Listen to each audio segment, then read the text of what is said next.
So I managed to get into the Splitgate 2 alpha, and safe to say, the game left me a little surprised. And the reason for this is because of the direction at which they took the game. You see, the original game, Splitgate, is basically Halo, but with portals. Portals, which was the game's identity, as it allowed you to create unprecedented angles, you could shoot through the portals, and they maintained your momentum so that you can do some really crazy aerial tricks if you knew how to place the portals and had good map knowledge. The sequel decided to take this formula and add to it by making it a hero shooter. So in this alpha, we had 3 classes to choose from. Each class had their own ability, and you could customize a loadout for them. Very similar to Halo 4, if I recall, for the multiplayer component.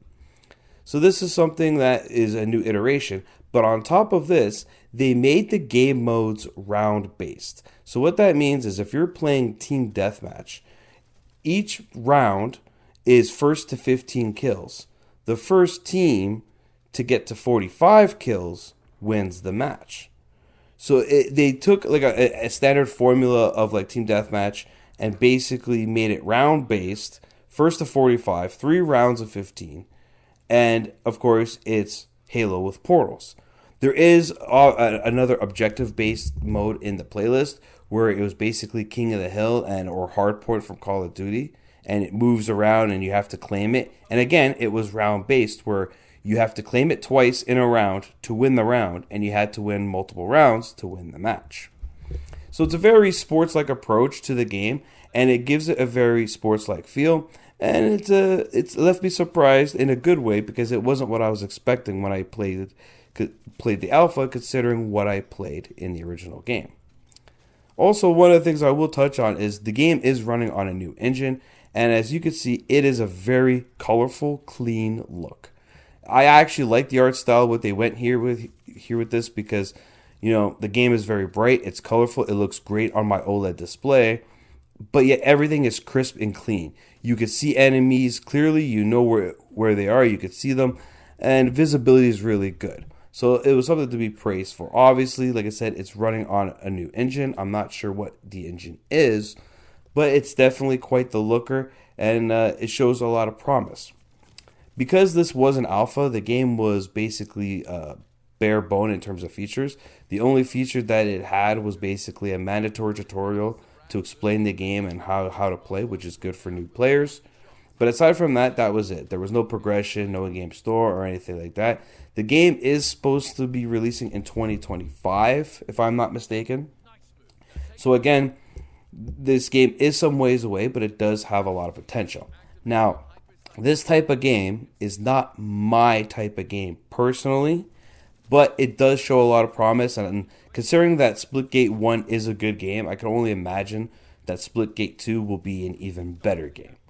That being said, I found this quite interesting because I just came off playing Concord and then Spectre Divide before that. And I said in my Concord review how the game lacked something new, something fresh, something to make it stand out from the crowd. And this is exactly what I'm talking about. Splitgate 2, even though I played the first one, still feels fresh to me because it has the portal mechanic and it's something different. It gives it its identity. Spectre Divide had the duality. It gives it its identity. So I'm pretty confident long term that Splitgate will have a future, considering that the first one is still going, it's still populated, it still has a fan base, and we're getting a sequel. So in terms of long term outlook for Splitgate 2, the future is very bright. This game has a lot of potential. It has a very good foundation. It already has a fan base. So this is one to definitely keep an eye out. It will be available on consoles when it launches. I'm sure there'll be some sort of future betas of some kind, whether it be open or what have you, mainly because this was an alpha and it would only make sense to do that to make sure server stability. But what's here is pretty good. The only thing I will say is in terms of game balance. Again, hero shooters always have trouble with balancing usually.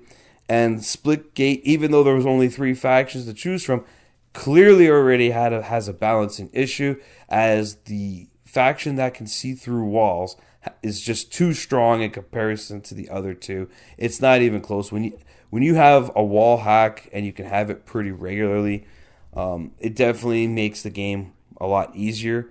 So in my opinion, balance is something that they're going to have to work on. But this is an alpha, and they got a long way to go to figure that stuff out. And not to mention, we don't know how many total factions there will be when the game launches in 2025. So if you're a fan of Splitgate, just know that the future is bright and the sequel is looking very promising for you if you didn't manage to get in.